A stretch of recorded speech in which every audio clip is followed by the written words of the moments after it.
One phone call, one protocol bypass. That is where this story begins. Not with movie villains, not with bags of cash, not with a big dramatic reveal on a screen. It started with a call linked to the murder of a rapper. And from that moment, according to testimony and public reporting, two of South Africa's most powerful police figures went to war. Today, we are going inside what may be the most explosive testimony the Madlanga Commission has seen yet. Shadrack SIBIYA, suspended Deputy National Commissioner for Crime Detection. For years, he sat near the top of the system that is supposed to hunt organized crime. He is expected to testify on Wednesday, February 18, 2026, and he has a lot to answer for. Before we get there, press like and subscribe right now. We are not going to stop digging. Who is Shadrack SIBIYA? SIBIYA is not a random name. He sat at one of the highest desks in SAPS, Deputy National Commissioner for Crime Detection.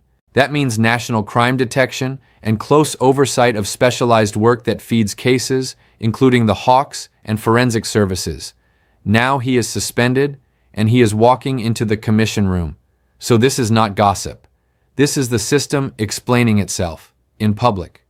The phone call that started a war. Now here is the number I need you to hold in your head. One phone call, one protocol bypass. According to SIBIYA's own testimony before Parliament's ad hoc committee, this is what happened. The murder of rapper Kiernan, aka Forbes, was being investigated.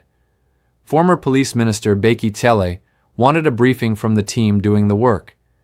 SIBIYA had to push that request down to KwaZulu-Natal. He contacted the Deputy Provincial Commissioner, not MKHWANAZI, not the man in charge of KZN. According to reports, SIBIYA told the committee, "That is where the difference between myself and MKHWANAZI came in, and it was not meant to be a big issue, but it was." MKHWANAZI was reportedly furious. He felt bypassed and disrespected. According to SIBIYA, MKHWANAZI told him directly, "We have got nothing to do with KZN from now on." And according to SIBIYA's account, that meant he was effectively shut out of the province.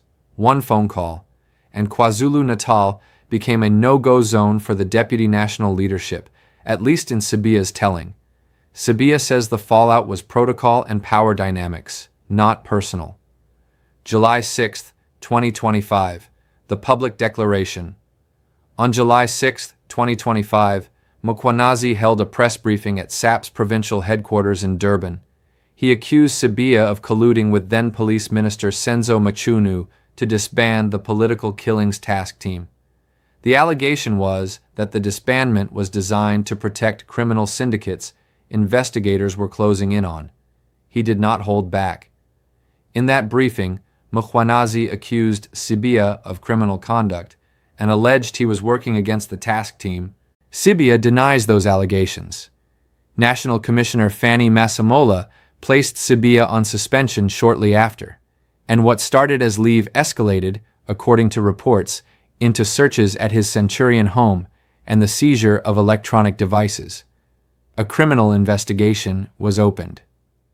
While the letter contains all the three subjects, the last one that talks about the disestablishment of the team without giving reasons, without explaining what happens to the investigation, that for me is the one that could be regarded as breaking the law. So in short, in summary, I will say then the letter does break the law, although not the entire content of it. Minister Mchunu claiming that this man is a comrade, the political party concerned says he's not a comrade. That means the conclusion we must draw is that this is not a comrade, it's a criminal. That the minister is invited to be part of the police. Minister lied when he said he's a comrade. Wednesday is not going to be easy for SIBIYA. Multiple witnesses have already testified before he even takes the stand.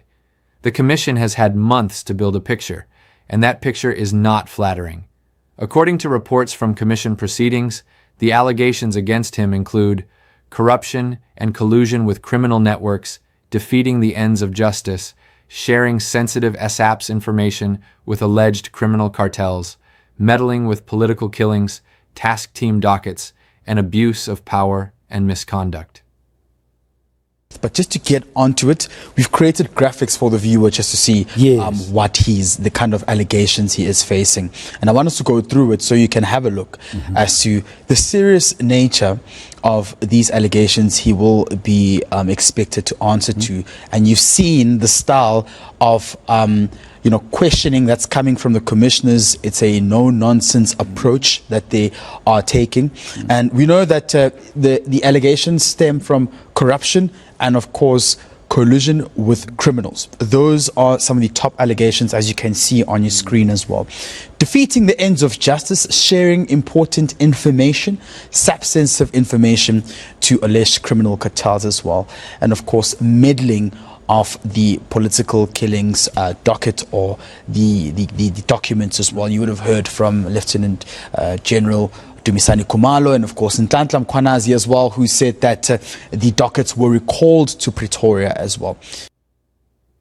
These are not abstract accusations. Witnesses gave names, witnesses gave amounts, witnesses gave locations, witness C, witness A, witness F. Each one, according to reports, pointed in the same direction. According to testimony before the commission, the alleged relationship between SIBIYA and alleged Vusamuzi Cat Nhlanhla reportedly goes back to a farm in the Hammansdale area in KwaZulu-Natal, a farm allegedly used as a meeting point for the criminal network that witnesses have described as the Big Five cartel. According to witness C, after the death of a previous figure in the network, Nhlanhla allegedly approached SIBIYA and requested that the same favors previously provided to others be extended to him.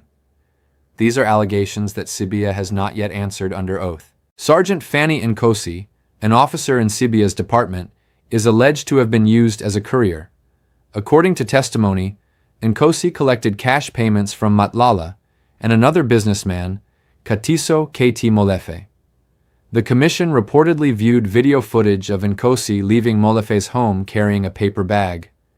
And on the day of Nhlanhla's arrest in May 2025, according to reports from the proceedings, audio recordings were played in the commission room. In those recordings, Nhlanhla allegedly named SIBIYA and described payments made to him.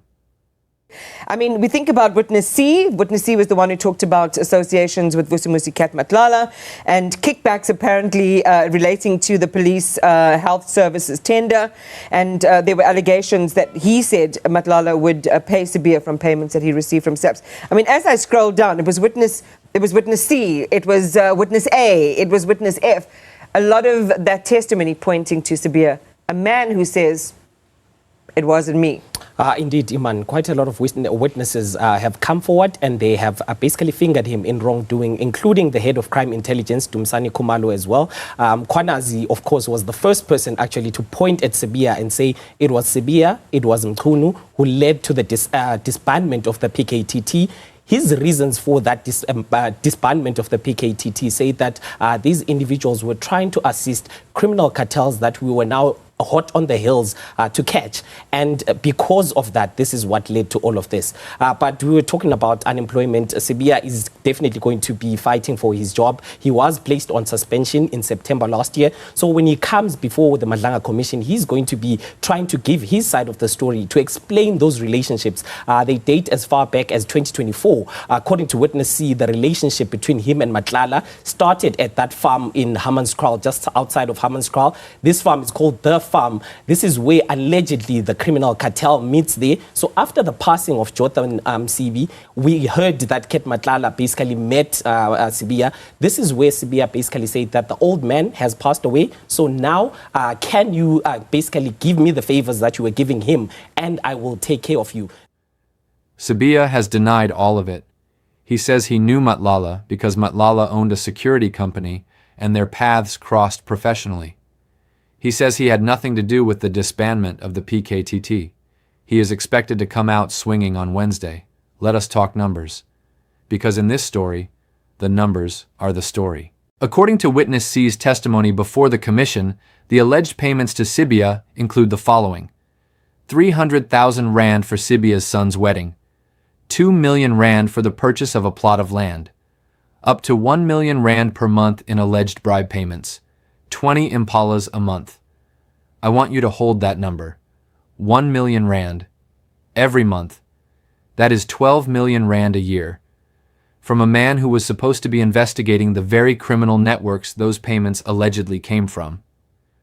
Yeah, and this lifestyle audit issue is important. You've just said that outside of vetting, the lifestyle audit issue is perhaps, if not as important, even a little more important. Witness C's evidence before the Madlanga Commission alleges that Nhlanhla, the alleged criminal kingpin, paid SIBIYA up to R1 million a month in bribes, 2 million rand to purchase a plot, and 20 impalas a month as well.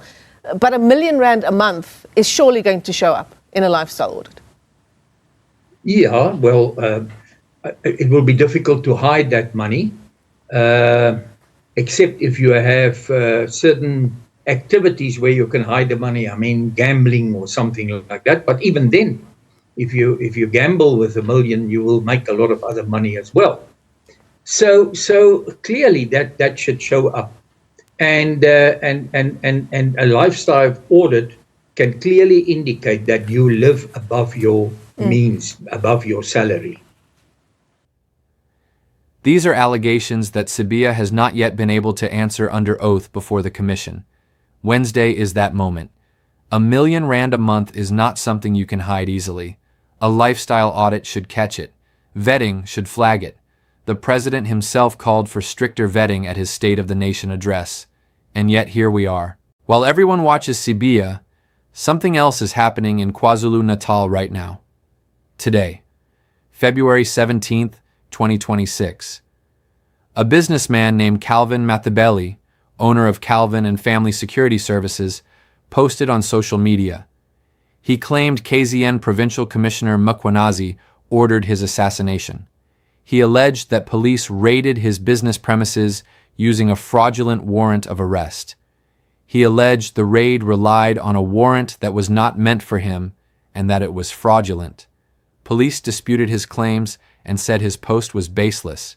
Mathebeli says the motive is competition in the private security industry. He also alleged that powerful interests in the taxi and private security space wanted him out of the way. Police rejected his allegations as baseless. KZN police responded immediately. They labeled his post malicious and baseless. Then they announced legal action against him and added, now that Mr. Mathebeli has introduced himself to the police, his utterances were simply an invitation to police to start looking into his business dealings. That statement raises a question. Is that legal recourse or is that a warning? Apparently what will have happened is that the police, numbers of police, different units, PKTT, there were also members of DOG unit and other units as well. It was a well-mobilized operation whereby these guys, they came there, they were pointing guns at my house, and they found my sister in that house. And when they found my sister, they were saying that they came to arrest me, they've got a warrant of arrest. Then can she call me? And my sister tried to call me. And as my sister tried to call me, I didn't take that call, Zanda. Okay. Mainly because 10 minutes prior to, I got a call to say... From who? My reliable source. Okay. Who called me and informed me that there are police coming to assassinate me, under the pretext that I failed to cooperate, and therefore I shot back at the police, which is the modus operandi, that is a well-known modus operandi. Mathebeli says he has written to the Madlanga Commission and intends to testify. This story is not a sideshow. It connects directly to the central question of the commission. Who controls law enforcement in KwaZulu-Natal? And who does it serve? Step back for a moment, because what the Madlanga Commission is revealing goes beyond any one person. 14 officials are already facing criminal investigation following the Commission's interim report. The Parliamentary Ad Hoc Committee extended its work until March 31st, 2026. President Ramaphosa acknowledged at his State of the Nation address that organized crime is now described as the most immediate threat to South Africa's democracy and economic development. But here's the problem. The person who was supposed to lead crime detection, the person who ran the very units meant to fight organized crime, is the person sitting in front of the commission on Wednesday, accused of allegedly being inside the machine he was supposed to dismantle. Witness F tried to withdraw from his testimony and ended up hospitalized. Witness C fingered a senior police official. Witness A pointed to a farm meeting. The head of the KZN Hawks, Lesetja Sonona, is accused of sharing sensitive police information with the very cartel that was supposed to be investigated. And now a private security businessman says he almost got shot because he got in the way. SIBIYA's testimony is expected to run over several days, possibly into the following week. According to reports from the proceedings, investigators seized electronic devices and recordings have been played in the commission room. The commission has also heard testimony from multiple witnesses. SIBIYA denies wrongdoing and disputes the claims being made about him. He has denied wrongdoing. He says his relationship with MKHWANAZI was damaged by a misunderstanding over protocol. He says the allegations of cartel ties are built on association, not evidence. He says he was a 37-year officer who never operated outside the law. Wednesday will be where that version of events meets the evidence. Here's what I keep coming back to. One phone call about AKA's murder, one moment of bypassed protocol, led to a public accusation of criminality, a suspension, raids on a home, and now a commission of inquiry that has already changed South African policing forever. But the deeper question is this. Was the falling out over a phone call really what broke SIBIYA and MKHWANAZI apart? Or was the AKA investigation just the moment when two powerful men who already knew too much about each other finally stopped pretending? And if the answer to that second question is yes, then Wednesday's testimony is not just about SIBIYA's career. It is about who built what, with whom, and why it held together for so long. Leave your thoughts in the comments. Like and subscribe. We are not going to stop digging.